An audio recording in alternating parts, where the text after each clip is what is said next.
What is DYSJUO? We are the home for culture-defining brands, both ours and yours. 10 Over Surf Shop is more than a retail hub and event space. We're fully stocked with expert advice and shared stories. Stories in Longboarder and Wavelength Magazine, Europe's longest-running surf mag, connecting brands to ocean enthusiasts globally. But when you need to make an impact 24 times a second, Cassette can turn the lens on your brand and reframe how your audience sees you. Reaching the real world at the UK Surf and Skate Expo to over 10,000 people. That's real-world engagement. And when digital visibility is what you need, Marwick Marketing is your brand's ticket to that front page feeling. Because you don't have to surf or skate to embrace the flow state of marketing. These are our brands. Let's talk about yours. DYSJUO, the home for culture-defining brands. Great, okay, thanks everyone for showing up, and if you're tuning in online, thanks for tuning in. Welcome to the Built to Last, which is a chat with the UK's leading surfboard shapers. My name is Sam Bleakley, and I'm joined here by Markie Lascelles, Ben Skinner, and Nigel Semmens. And this is an opportunity just to share a little bit about your own passion and interest in shaping, and discuss how cutting edge the craft is in this country, and talk about some of the prospects for the future. But to kick things off with, Markie, let's, you obviously run cord surfboards. Beach Beat, of course, your father Chops was an absolute icon in surfing and shaping. Tell us a little bit about your journey into surfboard shaping. You know, when did it start and what inspired you to become a surfboard shaper? I kind of grew up around it, obviously, with Dad. And the factory was originally next door to the house, so it's like kind of a playground, I guess. And started shaping when I was 16. I think I shaped my first board with Dad. Maybe 15, still got that one actually, and then, yeah, it just sort of, always had an interest in it, but I guess when Dad passed, when I was 23, was when I really, it's kind of time to step up then, and, yeah, started my journey with cord. Then I guess it was kind of to step out of Dad's shadow a bit, I don't know, that sounds a bit weird, but, to do my own thing and shape the boards that I like to shape. And, I surfed my dad's boards for 25 years, so it's nice to do my own thing a bit, I guess. And just to put things in the right now, what was the last board that you shaped and the last board that you surfed that you personally built? The last board I shaped was yesterday, and that was a 20, I think. And then the board that I'm really liking at the moment is, I call it the Otter model, and that's like a kind of, quite paddly 20, good for tubes, good for turns. Brilliant. Yeah. Okay, Ben, over to you. So just to get a little bit of context, what about your journey into shaping? Where did it start, and what inspired you to become a surfboard builder? Well, funnily enough, it actually started around the same factory and house to where Markie's playground was. Chops started sponsoring me at the age of 10 years old, and at the same time I became best friends with his sons, and that was just a relationship that started, which is still as strong as ever. And yeah, so I had a lot of influence from people like him, and decided when I found out I was going to be a dad that I needed to start my own business to support that. And really, that's when me and Jason started Skin Dog Surfboards together, and gone from there. And tell us the last board that you shaped and the last board that you rode that you shaped. The last board I shaped was last night, and it was actually a draft by Josh Kerr, which is a brand I'm just starting to bring into the UK, which was again, paddly kind of twin board. And for myself, I'm riding a new double scoop swallowtail 9.6 single fin longboard. Brilliant stuff. And Nigel, so over to you. What was the inspiration for you to start your journey into shaping? My inspiration really came from, I was a junior champion, English champion. I got invited to go to Hawaii to surf in the Smirnoff. And I got to the beach at the Smirnoff, and obviously I had pretty loaded heat actually. There was Lopez, Bartholomew, Al Chapman, Barry Kayanapuni, all those guys, and they had a rack on the beach where you put your boards down so that the other people didn't mess with your boards. And I walked up with my 7-foot single fin Bruce Palmer board, and there was Brewers, lightning bolts, and my board just looked like it was about 5 years behind everything else. So I just came home from Hawaii with the idea that if I want to compete, and I want to compete as high as I can, I need to make my own boards. And Graham Niall, who was the British champion at the time, he had a connection with Ocean Magic and Mooney. He took me down to see Mooney. I said, I want to be a shaper. He said, yeah, they all do.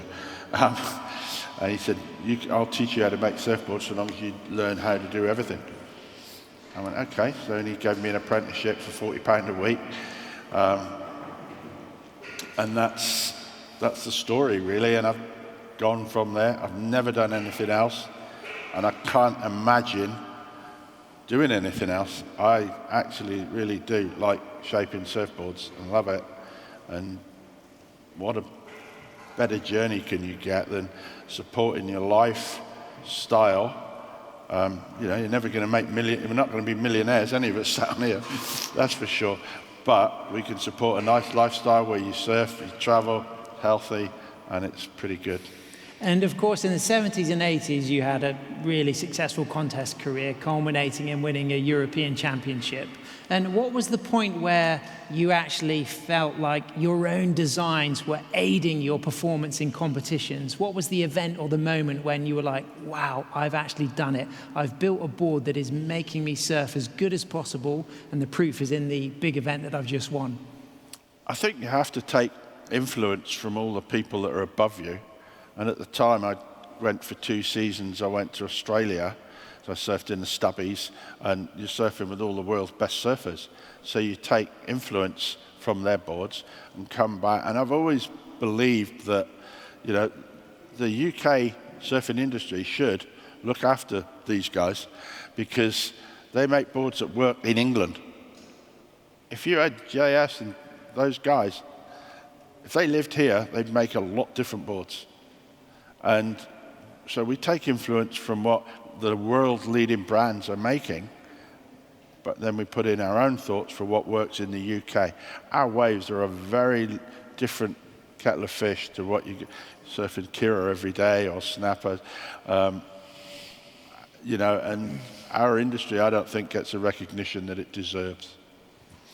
Yeah, agreed. And was there a point when you won that European Championship in Thurso in the early 80s when you felt, wow, this design is I felt for a long time that I sort of, you're learning how to shape surfboards, and especially when by hand, and if you're really honest, you gotta go, whoa, some of those were a little bit dodgy to start off with. But you get to a stage if you do enough numbers, and then you're confident in it, and you surf enough boards. You take a board out, you do something, oh, right, I don't like that, go back, you shape another one. That's where we're lucky. And it's experimenting with boards, but I knew exactly what I liked, what I wanted, and the board that I won the Europeans on was a twin fin, just 6-channel bottom twin fin. To me, it's still a great board in these days. It's got, it's an easy board to surf. It's got a lot of speed, very maneuverable, and yeah, it's nice to do events like that and surf them on your own products. And Judy Hayworth also won the European Championships, that same event, on an Ocean Magic board that you designed.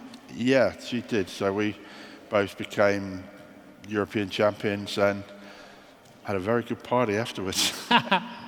And Ben, thinking of your first European titles, what was the point when you won a European title on a board that you designed?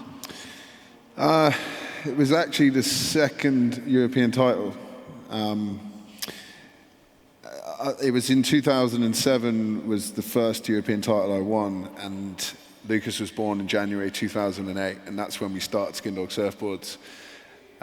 So straight away then, my designs were aimed at pretty much the same thing. I wanted to elevate my surfing, win as many events as I could, and surf the best I could. So it was purely driven from a passion of wanting to give myself the best opportunity, and that's where the love and the passion comes from, because as surfers we just want to ride great boards. So that's been the best thing for me, is being able to do that.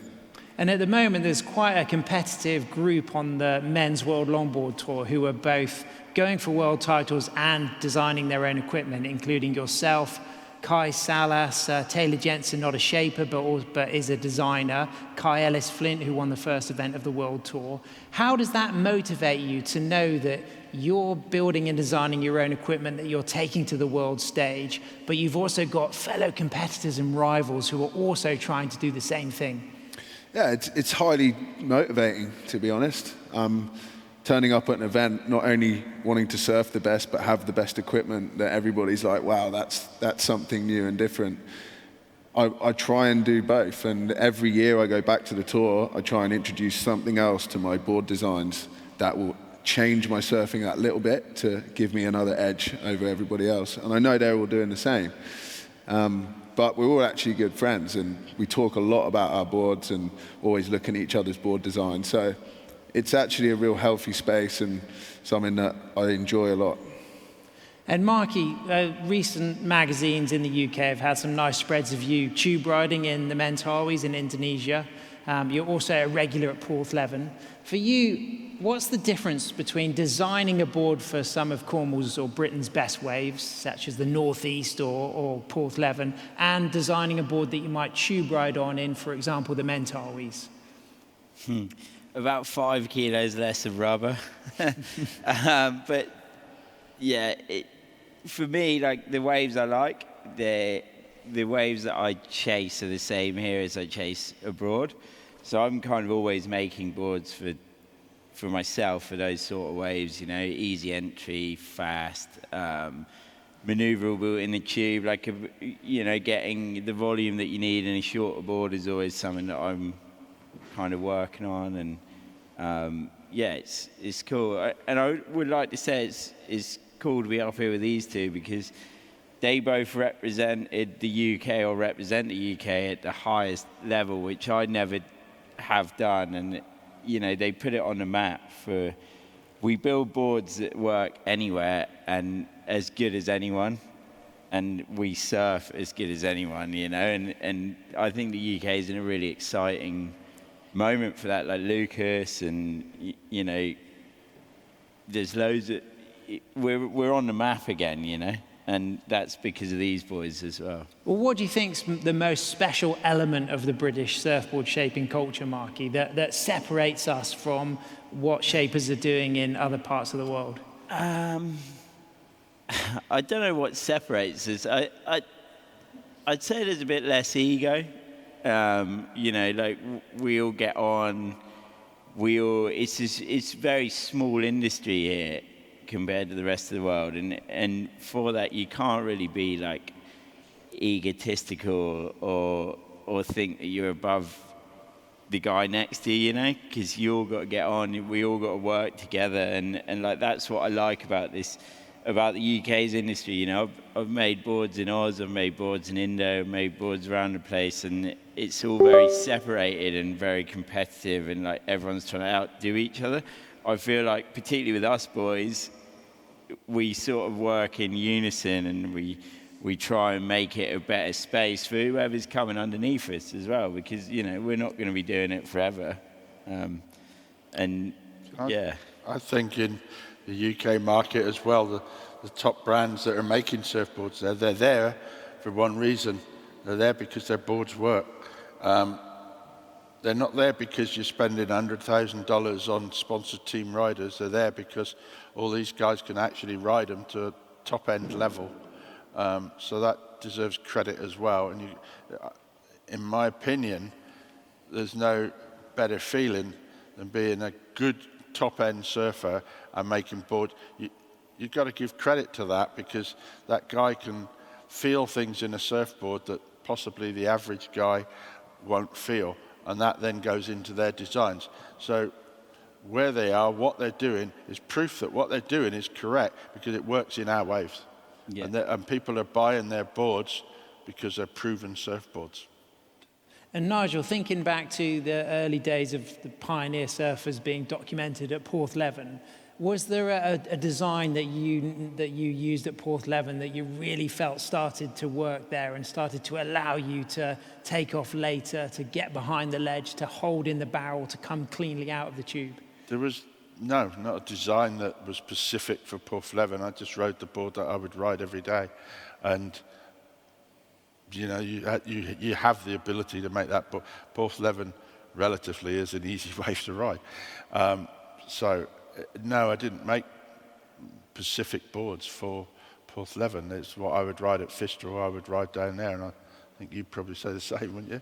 Well, you had your slab hunter, didn't you, Ben? Yeah. It was a longboard experiment to see if you could tube ride deeper at Porthleven. Yeah. I mean, riding a longboard is where I'm most comfortable, and I think like it's a little bit different in a longboard. Like my 9.6, for example, single fin at Levy is going to be a little bit different than my slab hunter, and I'm not going to be hanging 10 off the takeoff. So the design changes for sure, like quite a lot more rocker, more refined rails, quad setup, and a swallowtail for extra hold.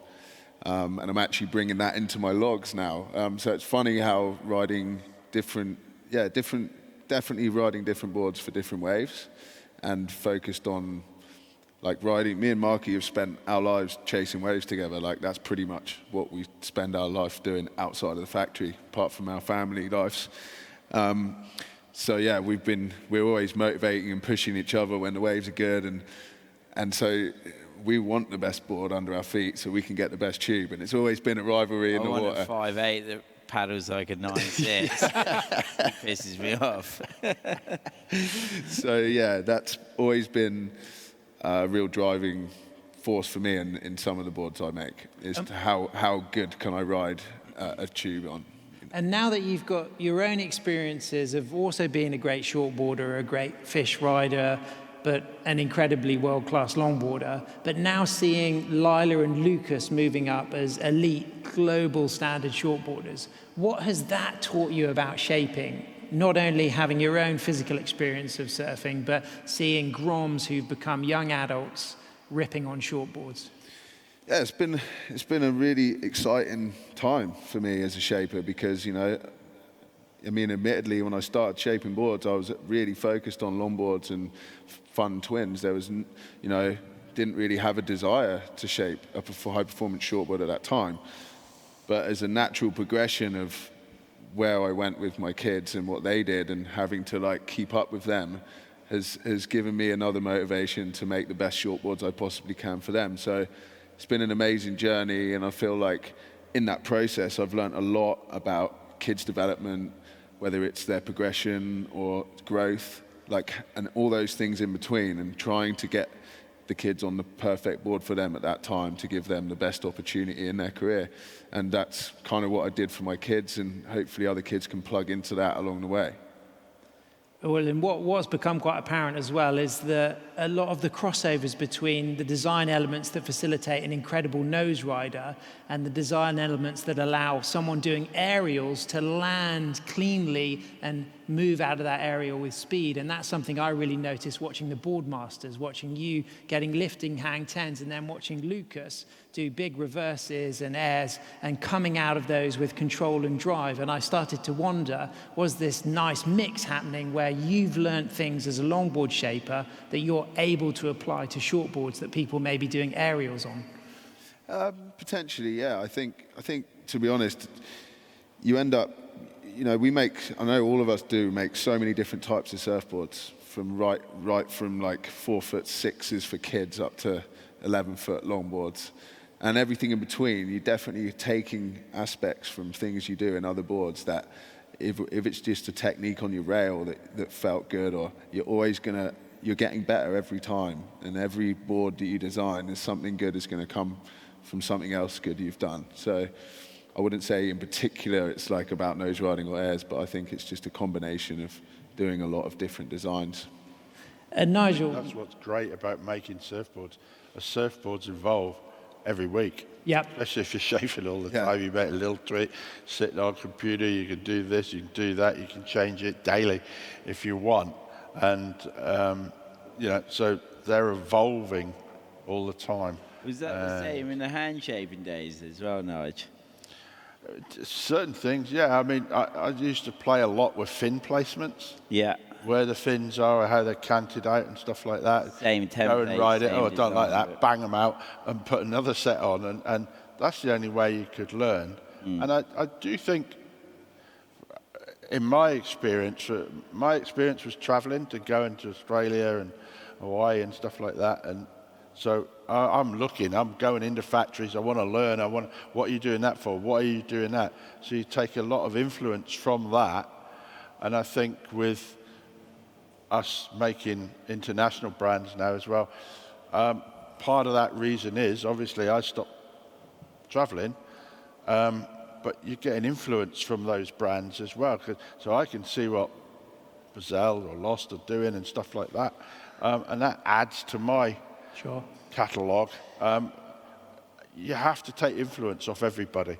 You know, you could look at Ben's Mal's and go, I think that'd look good in a shortboard actually, let's try it. You know, and stuff like that. And, you know, when you surf at a good level, you're always going to come back to Shaping Bay and go, I think I'm going to do that. and talk about working with the shaping machine. You know, you were the first to have a machine in Cornwall, and talk about that journey and why that was so important for surfboard manufacturers as businesses. I knew Nev Hyman quite well. Nev came into my factory one day and said, right, throw your templates away. You don't need them anymore. I'll show you a program where you don't need any templates. You don't need... I said, yeah, right. And he showed me AccuShaper and basically sold it to me, you know, and so we got the machine. The machines were bought to make better surfboards. Yeah. There's a misconception that, oh, you're only buying them because you want to make more boards and you want to bang them out. That it actually, you could argue, it takes just as long to do a board on a machine as it used to by hand. So you've got to cut it on the machine. You're looking at 40 minutes, 45 minutes, looking at half an hour to finish it off by hand. So Hours designing the file. Bringing it in. Yep. We've got to keep up with the rest of the world. Yeah. We want to be leaders in our country and industry, and shaping machines. And if you're successful, like these guys are, you can't shape that amount of boards all day, every day. You just end up like a monkey in a shaping bay, you know. It's just like, God, you're going up. And all you're doing, shaping boards by hand, is trying to emulate what a shaping machine will do. Yeah. So why not use technology? You know, like we got rubber tires on car wheels. We used to have wooden ones. You know, it goes forward and it progresses and it gets better. And that's what. And the shaping programs are getting better, and so will the machines. And the scary thing for me is, you may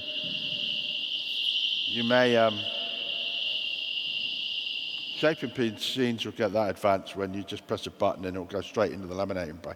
Yep. I'm sure in the time to come, you know. But there's more accuracy. You can sit on on your program and you can drop the rail by a 1/16 of an inch. Yeah. You can look and see what volume how that affects it. You can tick the tails. You can change the rock. You know, you try doing that by hand. You need to be shaping thousands of boards a year to be good enough to do that. And It's Markie, all still numbers too, right? Like, you have to know your numbers. It's the same as hand shaping, really. It's just, yep. you know, Yeah, guys say, oh, you know, it's easy. Just any monkey can shape a board on a shaping machine. they cannot. You put a laptop in front of somebody and say, there you go, crack on. I see thousands of files a year, Yeah, and you and know yeah. people who have got it and people who haven't. And talk about blanks, Markie. What's the importance of a good blank? And talk a little bit about the context of some of the people in the UK who've tried to make blanks and some of the best sources of blanks globally at the moment. Foam's super important, you know. Like, flex is everything in a surfboard, I think. Like, you can ruin an amazing shape, and you can make a bad shape good with flex. That's why laminators are so important. The sand, is laminated best in the world, I think, and he's so key to how well his boards perform. Jason Gray over there, listening in. Yeah, he's in here. But Dan, who's sat behind him, amazing laminator too, and we're lucky to have a good crew of really core craftsmen who, you don't start making surfboards to make money. And we get all the glory. We get to sit up here in the bright lights, but it's the crew behind us that make the boards. And that does start with foam. And I think, foam's a really tricky game. It's very volatile. It's chemicals basically, and it gets affected by weather. And that's why the UK was always a struggle to make blanks. Not only because of chemicals they're allowed to use. So with home blown. Tris did an amazing job for Millennium. Yeah. But it was really tricky because I seen when Minzy took that over, another great laminator, he took it over, and the wastage you get, the byproduct, just getting everything up to heat, and the every blank's slightly different, wood is slightly different, and that's why we're really lucky that Nigel works with Burford, I work with Arctic in US, and Nigel works with US as well. But they're the top guys in the blank industry, and we can mess with densities, we can mess with stringers. I'm trying this new thing. I've actually just ordered some blanks. They arrive on Wednesday for Lucas to try, and they're 5-ply, super lightweight foam with 5-ply stringer, because we tried him on the super lightweight from US and he found it a bit light, almost like epoxy. So I've put a bit more wood in these ones, and I've only got 10 for him to test, but they're a bit, I don't think I've even told you actually, but so it's a bit more weight, and it stiffens up the flex, but then you want the middle stiff but twang in the, so I'm getting a bit off track, but no, but that's important. Flex is a huge part of people's. The blank makes a surfboard. If people use bad foam, they've got to do a hell of a lot of work to make the board good. And the only reason people use bad foam is because it's cheap. Sure. And it's important to know where your blank comes from and what it is. I think as factories, the three of us always pride ourselves on using the best materials. Yeah. Yep. We don't cut corners. We don't believe in it, because we're surfers and we know the difference in the feeling of having good blanks, good fiberglass and good resin, to having shit fiberglass and resin and blanks. So there's a real difference. Sorry. We all go to a lot of expense to bring in the best materials, and the best materials are in Australia, America and Hawaii. It's not the cheapest, but it is the best kit that you can get your hands on, and that's what we always genuinely believe in, so Ferrari don't use Skoda parts, do they? Exactly. And Ben, you've always had a big passion for experimentation with flex and use of different materials as well, to see if you can get that nice combination of stiffness and flex, acceleration, speed, control. Talk about some of the different materials you've used, from, for example, polyola blanks all the way through to carbon fiber. Well, actually, originally, Skin Dog Surfboard started our passion really together, me and Jace, where the relationship really started, was we started making carbon rail EPS longboards, and this was 18 years ago now. So the first one we made had a plastic stringer in it, and it popped straight away. The stringer popped in the middle. The board was fine, but the stringer popped. It couldn't handle the torsional flex that the carbon was loading into the stringer. So we removed the stringer and started making stringerless. And then we started playing with high-density foam layers on top of that to give the board more durability without losing flex and all those things. And eventually, I met Yusan, who makes Thunderbolt technology, which is pretty much all of those things that I've talked about put together in a premium package. And it's really all been about flex and how it feels, not if it's tough or light. They are tough and light, but that's not why we're making them. We're making them because they feel a certain way. And so, that's when we invested into Thunderbolt technology, and now we're selling boards globally through that construction, which has been an amazing part of my life, and really grateful to have met you, Sam, who's a super knowledgeable guy. Some of you might have met him. He came and lived here for 4 months. And yeah, it's been exciting.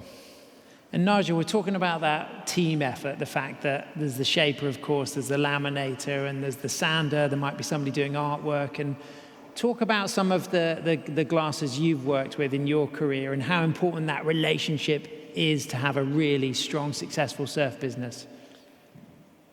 You won't have a business if you haven't got the staff. The staff is your business.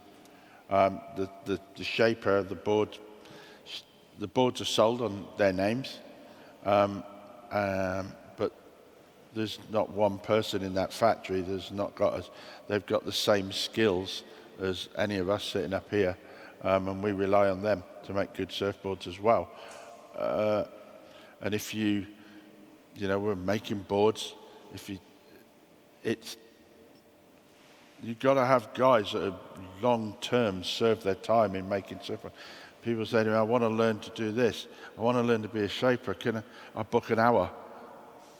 It'll take you years to learn to be a shaper of any repute. And they used to say in Hawaii, you don't know what you're talking about until you've done 5,000 boards. That's a lot of boards to do in England.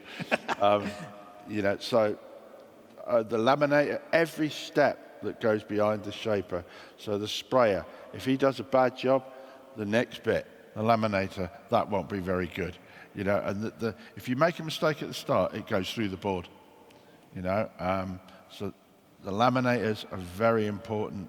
In my opinion, the sanders are as important, because once I've finished, the laminator covers it in fiberglass, but then it's the sander's job to reproduce that surfboard to what I shaped. And he needs to know the edges, the concaves, and everything like that. And sometimes people say, oh, laminator's crap because he's got a soft board. Most of the time it's because the sander's sanded most of the fiberglass off. So you need a good sander and they're talking about, I don't know what the measure, a 16th of an inch they're sanding, they're working with that not to bring the weave up. Yep. And stuff like that. So it's minor. And people don't realise the skills that those guys have got. I would add as well, it's really difficult industry. This industry is really tough. And to employ people in a factory, I've got 4 staff, you've got 4 or 5, you've got more. It's really hard to make that work. But you create an industry by doing that. We could all do 2 boards a week and laminate them, sand them, but that's not an industry. You don't have an industry. You don't have Groms coming up through. I've got a Grom working with me now, Arthur. He's a good longboarder, good shortboarder, but he shows an interest in getting into the industry, and we're making a role for him. And it's really hard to do that if you don't believe in supporting the industry, and you can cut costs by cutting out staff, but if we keep doing that, we won't have an industry in the UK, and then brands won't get their boards made here, and it would just fizzle out. So hats off to these boys for employing people. It's hard work. Anyone can go down to a one-man band, but it's hard.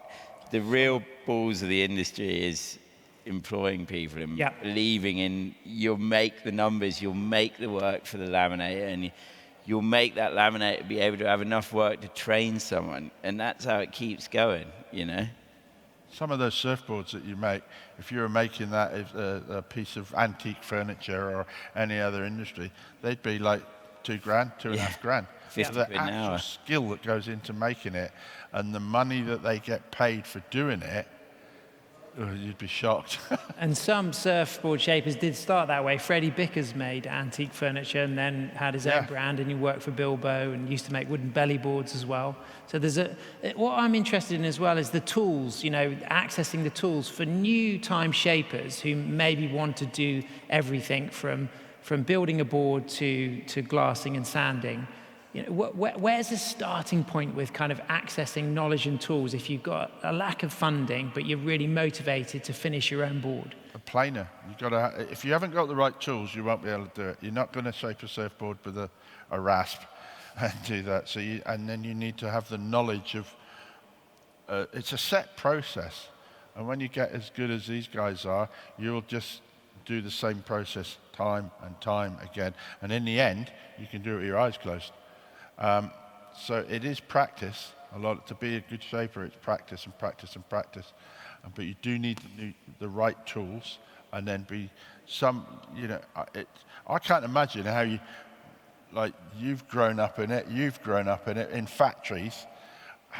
How do you learn to surf? How do you learn to be a surfboard maker? Because none of us want to take anybody on. You've got to take a leap. Very difficult. It's very difficult to take a kid on and say, I'm going to teach you how to make surfboards. Yeah. Because unless that kid lives it, if people come to me for a job, and I always say, listen, let's not talk about the money. If you want to make surfboards, it's got to be a lifestyle thing. Yeah. It's got to be something that you wake up in the morning and go, can't wait to go to work because I'm going to make another board. Yeah.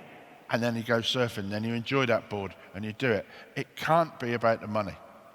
Obviously, you've got to make a living out of it. But if you're thinking about the money, don't start to make surfboards. And Ben, talk about your mentor. Was Mark Neville a big part of your surfboard journey? Of course, Chops was a huge part as well. But as far as being taught, and Nigel too, and how to actually and shape Markie, boards. I mean, honestly, you learn from everyone around you. Yep.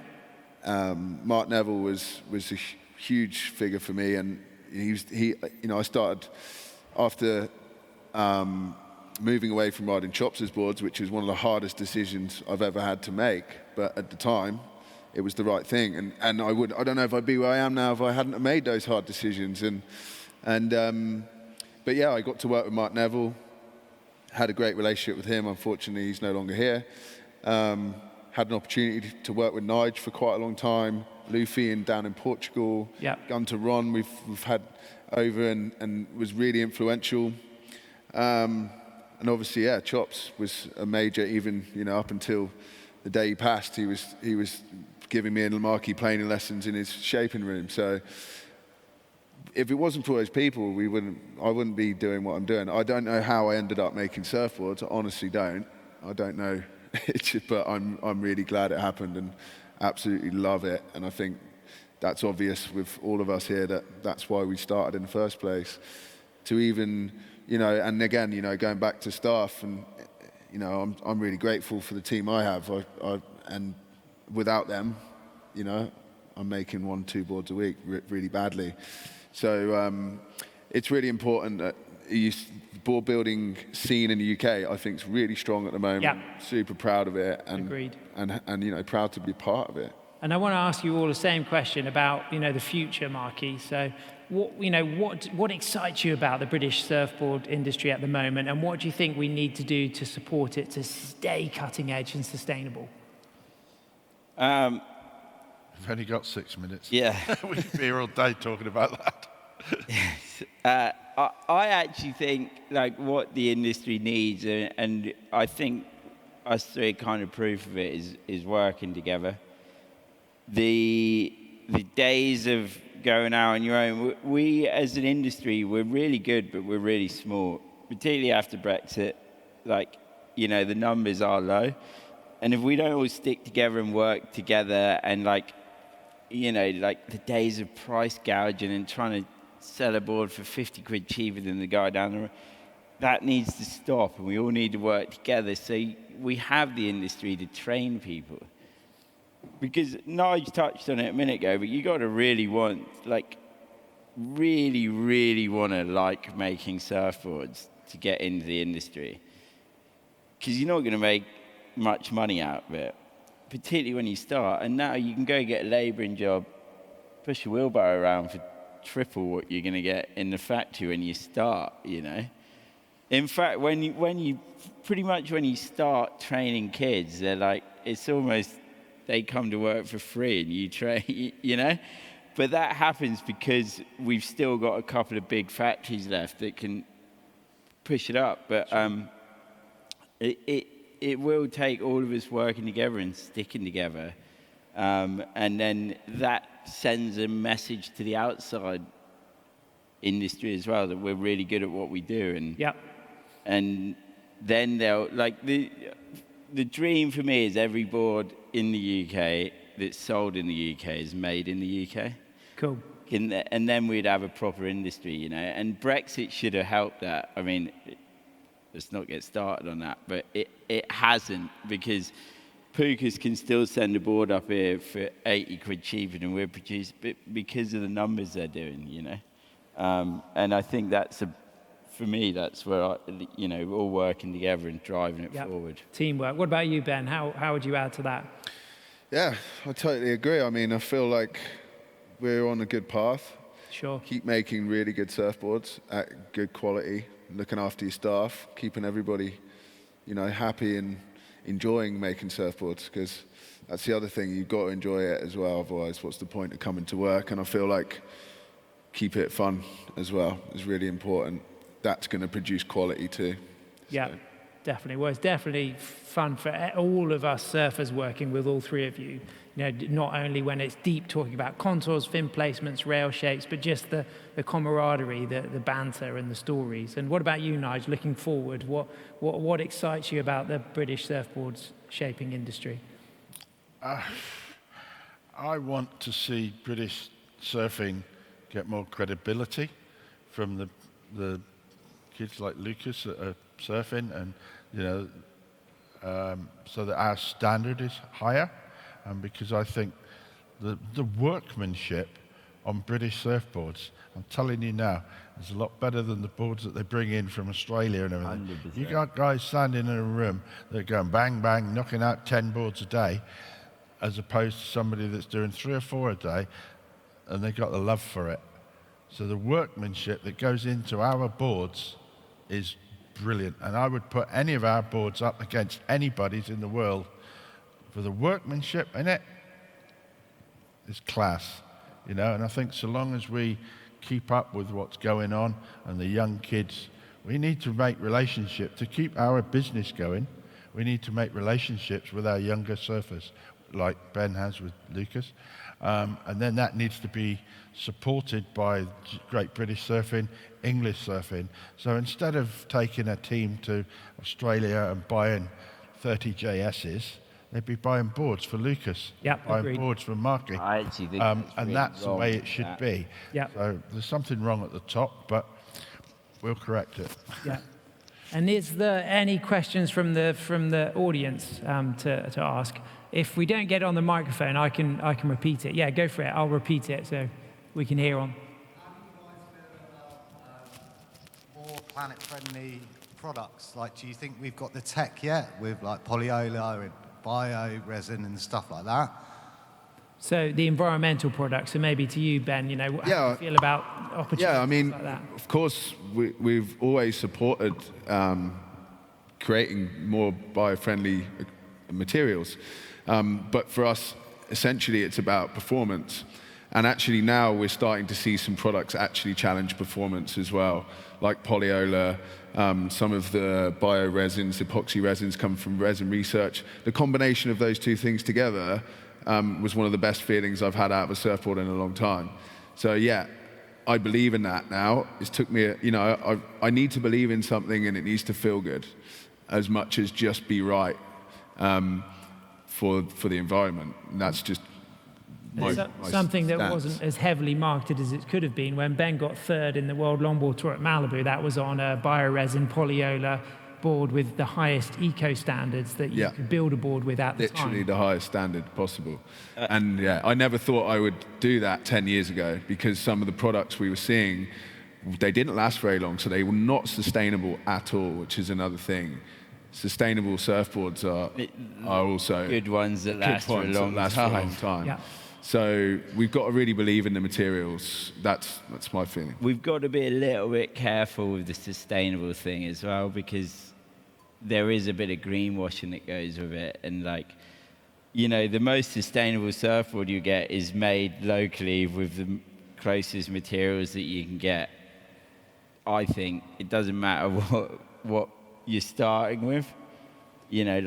Firewire is a good one, isn't it? They've got level 1 sustainable boards made in Taiwan out of EPS that's never going to dissolve. Like, you know, you got to be a bit careful with sustainability. I think shop local is the best you're ever going to do with sustainability. Yeah, and we had a question at the front. Maybe we can get the microphone, which is coming up, and then we'll be able to hear it on the video as well.